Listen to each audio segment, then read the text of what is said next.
जय माता दी बहनों, भक्ति वर्ड चैनल में मैं आप सभी का स्वागत करती हूँ।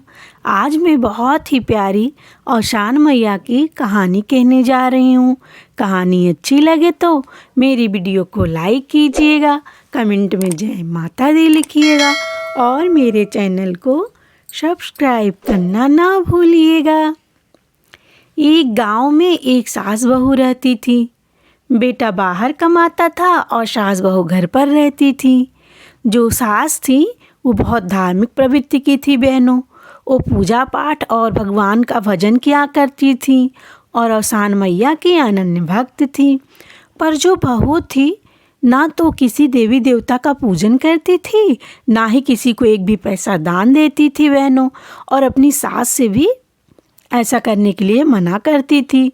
जबकि सास बोलती कि बहू मैं सबके यहाँ औशान मैया के पूजा में जाती हूँ, क्यों ना मैं अपने घर भी औशान मैया की पूजा रखूँ और सब सुहागिनों को अपने घर बुलाऊँ। क्या कहती हो बहू? तो बहू बोली नहीं नहीं, इसकी कोई ज़रूरत नहीं है। और ये क्या रोज़ रोज़ औशान मैया की पूजा में जाती रहती हैं, सत्संग में जाती हैं, रोज़ रोज़ पूजा और सत्संग का बहाना लेकर चली जाती हैं। ये नहीं कि घर का कुछ जो है काम करें, घर के कामों में मेरी मदद करें, मेरा हाथ बटाएं, और कुछ नहीं तो कम से कम झाड़ू पोछा बर्तन ही कर दिया करिए, और मैं तो सब काम करती ही हूँ। बहू अपनी सास से कहती, सास को बहुत सुनाती। इतना पर भी बहन सासू माँ को कोई असर नहीं होता था। वो हमेशा की तरह कहीं भी सुन लेती कि औशान मैया की पूजा हो रही है तो बिना बुलाए ही चली जाती थी। पूजा सुनती, कथा सुनती और प्रसाद ले करके अपने घर चली आती थी। जो सासू माँ थी उनको पूजा पाठ सत्संग बहुत अच्छा लगता था बहनों।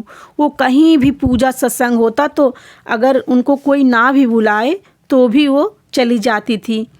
एक दिन क्या हुआ, बृहस्पतिवार का दिन था बहनों। गांव में किसी के यहाँ दुर्दुरिया की पूजा थी। अम्मा सुनी और भी गई। तब जब तक कथा हुई अम्मा बैठी रहीं। पूजा पाठ खत्म हुआ, प्रसाद ली और प्रसाद लेकर अपने घर आई और अपनी बहू से बोली कि बहू ये प्रसाद औशान मैया का है। तो बहू बहुत गुस्सा आई। तो बोली तो मैं क्या करूं? तो बोली बहू प्रसाद ले लो तुम भी। बहू फिर गुस्सा हो गई, बोली कि नहीं नहीं, मुझे प्रसाद नहीं चाहिए, ये प्रसाद तुम ही खाओ। रोज़ रोज़ प्रसाद और पूजा पाठ के बहाने घूमती रहती हो, कोई काम ना करना पड़े इसीलिए आई हैं प्रसाद लेके। अम्मा बोली नहीं नहीं बहू, ऐसा नहीं बोलते हैं, नहीं तो माता रानी नाराज़ हो जाती हैं। तो बहू को और भी गुस्सा आ गया। तो बोली कि अच्छा माता रानी नाराज़ होती हैं? तो बोली कि हाँ। तो बोली कि अच्छा माँ जी, तो आप तो रोज़ मतलब प्रसाद लेने जाती हो पूजा पाठ में, तब तो आप बहुत खुश होती होंगी माँ जी। तो अम्मा कुछ नहीं बोली, बोली कि बहू ऐसा नहीं बोलते। तो बोली ठीक है, अब देखती हूँ, अब आपको औशान मैया ही जो है बचाएंगी। देखते हैं कि क्या जो है आपके औशान मैया को इतना वो करती हैं, तो देखते हैं आपको कितना मदद करती हैं। और अम्मा को पकड़ी हाथ और ले जाके एक कमरे में बंद कर दी। अब बोली कि अब आज से तुमको न खाना मिलेगा न पानी मिलेगा, और बुला लेना अपनी औशान मैया को, वहीं आपको आज खाना पीना देंगी। ये कहकर अम्मा को एक कमरे में बंद कर दी। अब अम्मा चिल्लाने लगी कि ये क्या कर रही हो बहू, ये सही नहीं है, मैं तुम्हारी माँ के समान हूँ, क्या मेरी जगह तुम्हारी माँ होती तो उसके साथ भी ऐसा करती? बहू को कोई फ़र्क नहीं पड़ा। बोली अब खाने के लिए अपने औशान मैया से मांग लेना। और बहू ताला बंद करके चली गई बहनों। इधर सासू माँ जो थी जय औशान मैया का जाप करने लगी और चुपचाप औशान मैया को याद करने लगी। अब औशान मैया की कृपा हुई और अम्मा को अपने आप ही खाना पीना फल फूल सब वहीं कमरे में ही प्रकट हो जाता। और अम्मा अब कोई टेंशन ना लेकर अपना सुबह शाम माता रानी का भजन करती और खाती पीती आराम से रहने लगी।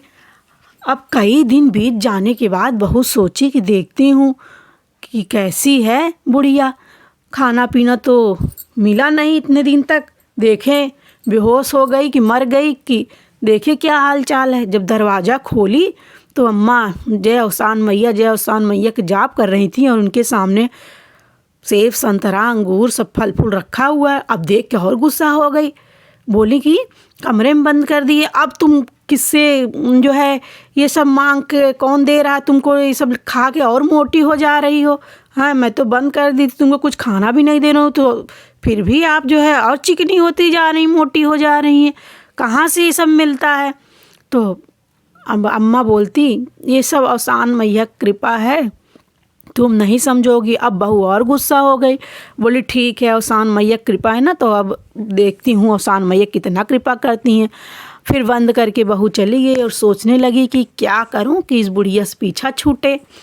अब इसके बाद जो है अगले ही दिन उसका बेटा आने वाला था। आया अम्मा का बेटा आया तो अब पूछ रहा है कि अम्मा कहाँ है, अम्मा कहाँ है। तो बोली उसकी पत्नी कि अम्मा गई हैं तीरथ करने। अब बोला अम्मा तीरथ करने गई हैं, तो बोले कि हाँ अम्मा तीरथ करने गई हैं। किसके साथ गई हैं, तो बोली कि गई हैं किसी के साथ, कोई गांव में है उसी साथ गई होंगी, मुझे नहीं पता है। अब बेटा गांव में पूछने लगा कि कौन तीरथ करने गया है, तो उसको पता ही नहीं चला कौन तीरथ करने गया है। बोला कोई नहीं तीरथ करने गया। फिर आया अपनी पत्नी के पास, बोले तुम तो बोल रही थी अम्मा तीरथ करने चली गई हैं, पर मुझे तो ऐसा कोई व्यक्ति नहीं मिला जो तीरथ करने गया हो गांव से, किसके साथ अम्मा गई हैं, सही सही बताओ।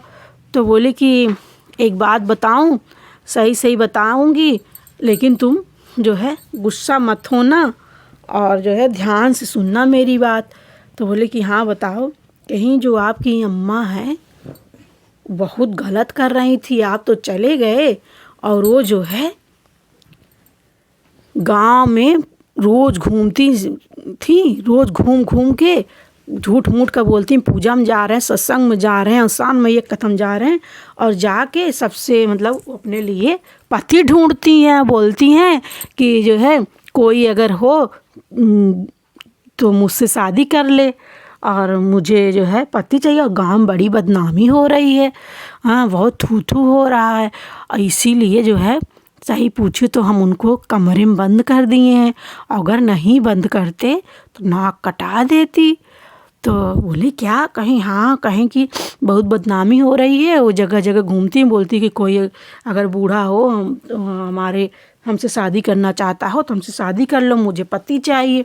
तो उसका बेटा जो है को इतना भारी कान, उसका इतना कान भर दी बहनों, उसका बेटा भी गुस्सा हो गया। तो बोले कि फिर कहीं कि अगर अपना नाक बचाना चाहते हो तो उनको ले चलो और ले चल के गंगा जी में डुबो दो, ऐसे पे न अम्मा मर भी जाएंगी और किसी को पता भी नहीं चलेगा और तुम्हारी नाक भी बच जाएगी। अपने पति को इतना ज़्यादा मतलब भर दी। तो बोला कि लेकिन अगर अम्मा मर जाएगी और कोई तो कौन रहेगा घर पे, किसी तो घर पे रहना चाहिए ना, कौन रहेगा। तो बोले कि हाँ इसकी चिंता मत करिए आप, मेरी माँ है ना, वैसे भी मेरी भाभी मायके में रहती है तो मेरी माँ अकेली रहती है। अब सासू माँ को जब गंगा में डुबो दोगे तो फिर मैं अपनी माँ को बुला लूँगी। तो बोला कि ठीक है। फिर इसके बाद क्या हुआ, गई जो है कहीं, लेकिन ऐसे नहीं करेंगे नहीं तो अम्मा को शक हो जाएगा। गई क्या कि ताला खोल दी, निकाल ली अपने अम्मा को और नहलाई धुलाई, बढ़िया बढ़िया खाना सब चीज़ खिलाई। अब सास सोच रही इतने दिन से तो हमको कमरे में बंद करी है, हमारी कभी सुधी नहीं ली, कभी प्यार से बोली ही नहीं, आज ही मेरी इतनी सेवा क्यों कर रही हैं।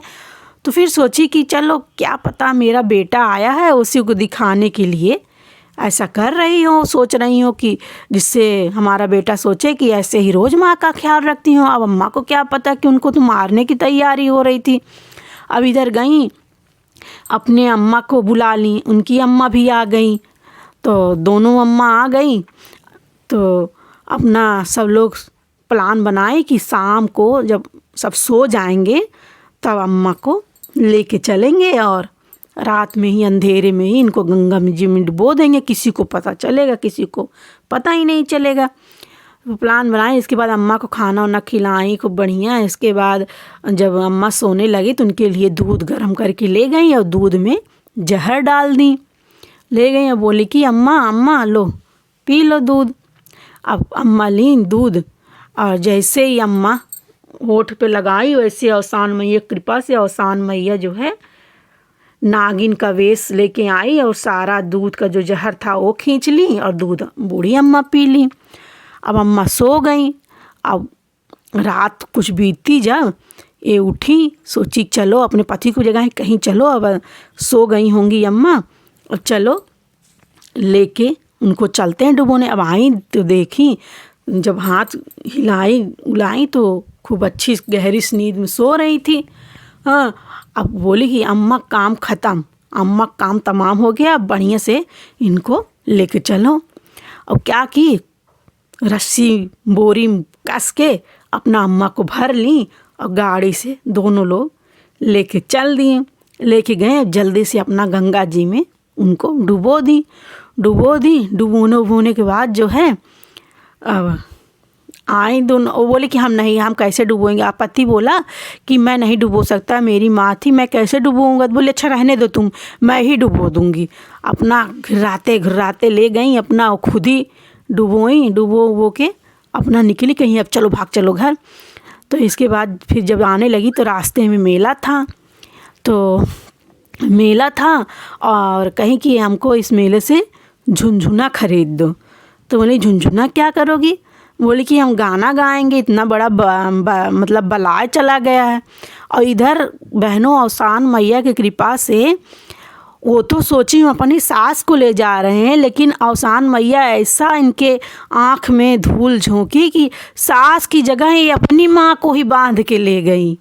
और सोची हम सास को ले जाएं, लेकिन अपनी माँ को ही कस के बांध के लेके गंगा जी में जो डुबोई थी वो अपनी सास को नहीं अपनी माँ को डुबोई थी। तो अब इनको लेकिन क्या पता कि अपनी माँ को ले गए हैं इधर। तो फिर पति बोला कि मेरे लिए भी एक झुनझुना खरीद दो। कहन तुम क्या करो, कहन मैं भी गाऊंगा। तो बोली ठीक है। तो खरीद के जब आई घर, गाते गाते रास्ते से कि घर की बलैया चली गई, नाचते कूदते गाते गाते आए। तो जैसे अपने घर पहुँची देख रहे हैं सासू माँ जो है द्वार बहार रही है। अब तो इनका माथा ठनका। बोली अरे हम तो उनको सासू माँ को डुबो के आ रहे हैं, ये कहाँ से पैदा हो गई, प्रकट हो गई हैं। तो बोली कि आप यहाँ कैसे। तो बोली कि क्यों, मुझे नहीं यहाँ होना चाहिए था। कहीं नहीं, हम तो आपको अभी गंगा में डुबो के आ रहे हैं। तो बोलता बूढ़ा माँ जो है हंसने लगी। बोली जैसी करनी वैसी भरनी। हाँ, तुम लाख भी बुरा चाही मेरा, लेकिन औसान मैया मेरा साथ दी। औसान मैया के मेरे ऊपर कृपा थी। वो जिसको तुम बांध के ले गई वो मैं नहीं, तुम्हारी माँ ही थी। तुम अपनी माँ को डुबो के आई हो। और बेटा भी खुश हो गया, क्योंकि वो तो शुरू से ये सब करना नहीं चाहता था, ना तो किया था, पर अपनी पत्नी के जाल में फंस गया था और मजबूर हो गया था, इसलिए कुछ बोल नहीं पाए। वो भी खुश हो गया, अपनी माँ के गले लग गया। और फिर सारी माँ उसको सारी कहानी बताई। अब वो बहू जो है बहुत पश्चाताप करने लगी और रोने लगी और औसान मैया को भी याद करी। बोली कि हे माँ, अब तो मुझे जो मैंने अपने सास के साथ किया, इस वजह से मुझे जो मेरे साथ जो होना था वो तो हो गया, मुझे दंड मिला, मेरी माँ चली गई। अब मुझे जो है क्षमा करो, अब मैं ऐसा कोई काम नहीं करूँगी, अपने सास को कभी नहीं सताऊँगी। अपने सास के भी पैरों में पड़ गई, अपने पति के भी आगे जो है पैर पड़ के माफ़ी मांगी। बोली कि मुझे माफ़ कर दो, मैंने जो है झूठ कहा था और माँ को मैं बहुत परेशान करती थी। अब लेकिन उसकी सज़ा मुझे औसान मैया ने दे दी है। अब मैं ऐसा नहीं करूँगी और मैं भी जैसे मेरी सास पूजा कथा औसान मैया को मानती हूँ, वैसे मैं भी मानूँगी और कभी इनको नहीं सताऊँगी, मुझे क्षमा करो। और इसके बाद उसकी बहू भी सुधर गई। फिर वो भी अपनी सास के बताए अनुसार चलने लगी, पूजा पाठ करने लगी, औसान मैया का दूरिया हर बृहस्पति चौवाने लगी। लेकिन उनकी माँ तो चली ही गई, वो पश्चाताप तो उनको हमेशा ही रहेगा। इसलिए जैसे औसान मैया उनको सद्बुद्धि दी, उनको सबक सिखाई और उनकी बिगड़ी बनाई सासू माँ की, उन वैसे सब भक्तों की बिगड़ी बनाएं, उसे सबकी रक्षा करें। जैसे उनकी सास की रक्षा करी अवसान मैया, वैसे हम सब भक्तों की रक्षा करें। बोलो अवसान मैया की जय।